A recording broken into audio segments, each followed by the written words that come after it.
인류의 모습을 근본적으로 바꿀 수 있는 굉장히 특이점이다라고 말씀드릴 수 있을 것 같습니다.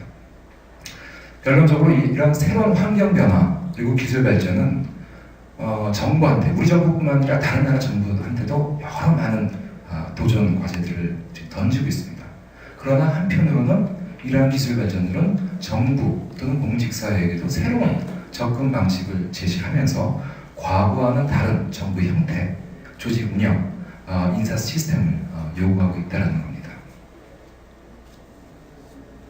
그리고 그 미래 환경 변화하고 그다음에 기술 발전은 기업이나 또는 정부 조직의 그 의사결정이나 조직 운영 시스템에서도 새로운 그런 변화들을 견인을 하고 있는데요.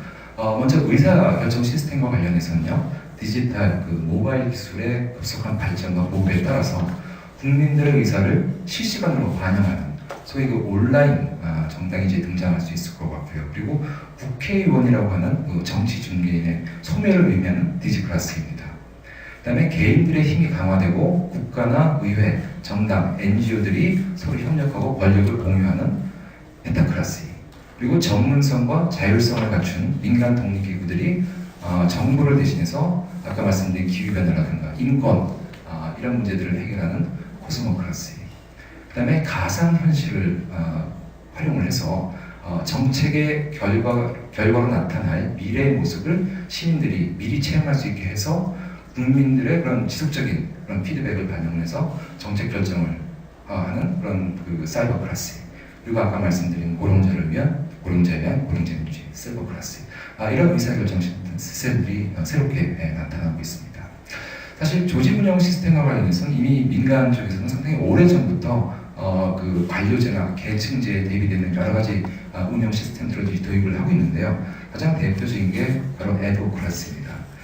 이 에도크라시는 관료제, 그 뷰라크라시와 대비되는 개념으로 역할이나 직제에 따라서 이게 종적으로 이렇게 위계질서적으로 이제 구분이 된 게 아니라 기능별로 유연하게 이제 횡적으로 구분이 되는 그러한 조직 모형입니다. 그다음에 홀라크라시 같은 경우는 조직에 관리자가 없는 겁니다. 그러니까 조직의 위계 질서를 배제하면서 모든 구성원이 동등한 위치에서 업무를 수행하고 또 의사결정을 내리는 그러한 조직 모형이라고 할 수 있습니다. 이미 벌써 애플이나 구글에서는 이러한 조직명들을 도입을 해서 활용을 하고 있죠. 네, 그렇다면은 이 제4차 기술혁명이 과연 어떠한 정부 형태와 조직 운영 시스템을 가져올 것인가를 알아보기 전에 과거 세 차례 기술혁명이 있었습니다. 이 세 차례 기술혁명을 통해서 정부 형태가 어떻게 바뀌었고 그리고 이 정부 형태를 운영하기 위해 어떤 조직 운영 시스템이 사용이 되는지를 좀 알아볼 필요가 있습니다. BC 8000년 전에 농업기술혁명이 일어납니다. 농업기술혁명이 일어나기 전에는 사실 그 사냥, 수렵과 채집 위주의 그 소위 그 원칙 공동체 사회였었죠. 그러다가 이제 그 경작 기술이라든가 이 사육, 동물을 사육하는 가축 사육 기술이 발전을 하면서 어떤 변화가 일어났을까요? 일단 사람들이 떠돌아다니는 데에서 이제 정착을 하게 됩니다. 정착을 하게 되고 그리고 농업 기술이 발전하면서 잉여 생산물이 나타납니다. 추가적으로 잉여 생산물이 나타나고 그리고 사유재산이라는 그 개념이 등장합니다. 이런 잉여 생산물과 사유재산 개념이 나타나면서 무엇이 나타났을까요? 바로 계층과 계급입니다. 계층과 계급이 나타났는데 이 계층이 더 분화되고 위계서열이 만들어지면서 국왕을 중심으로 한 왕조라는 정부 형태가 나타납니다. 그리고 이 왕조라는 정부 형태를 운영하기 위해서 또 나타난 조직 운영 시스템이 바로 관등제와 신분제라는 것입니다. 그리고 여러분 잘 아시는 바와 같이 18세기 중엽에 영국에서 방적기, 그다음에 증기기관으로 대표되는 산업혁명이 일어나서 인류의 모습을 크게 이제 변형시킨 사건이 나타났는데요.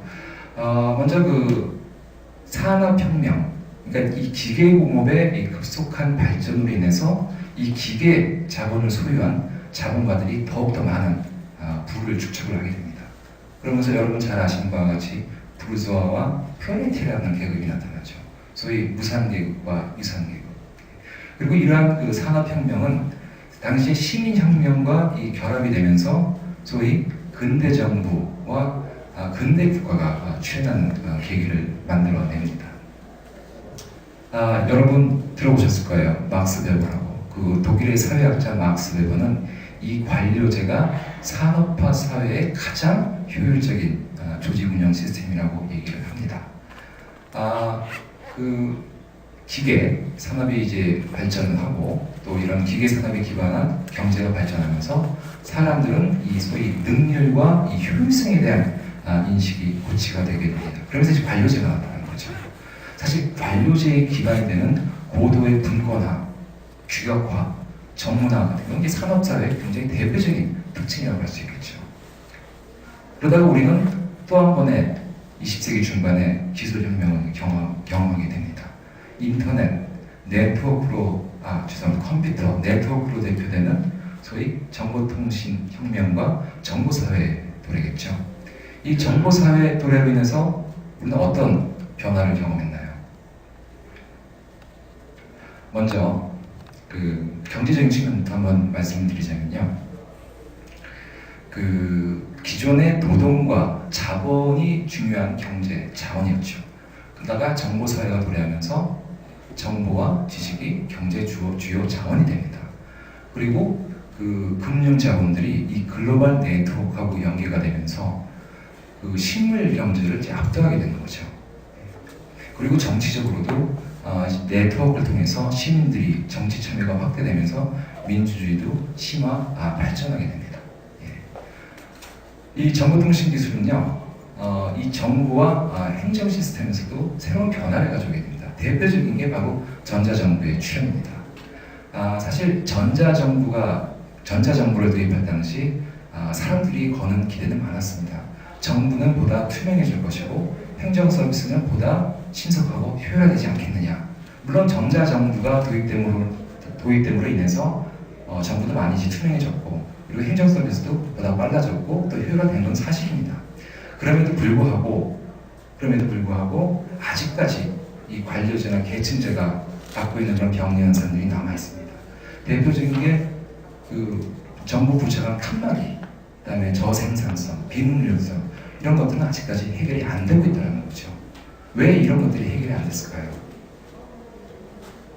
전자정부라는 그런 새로운 정부 형태가 도입이 됐음에도 불구하고 일단 뭐 제 개인적인 생각이지만 두 가지 이유가 있는 것 같아요. 기존의 그 정부 조직에 대한 혁신 없이 기존의 행정 서비스에 기술만 더 채우는 거죠.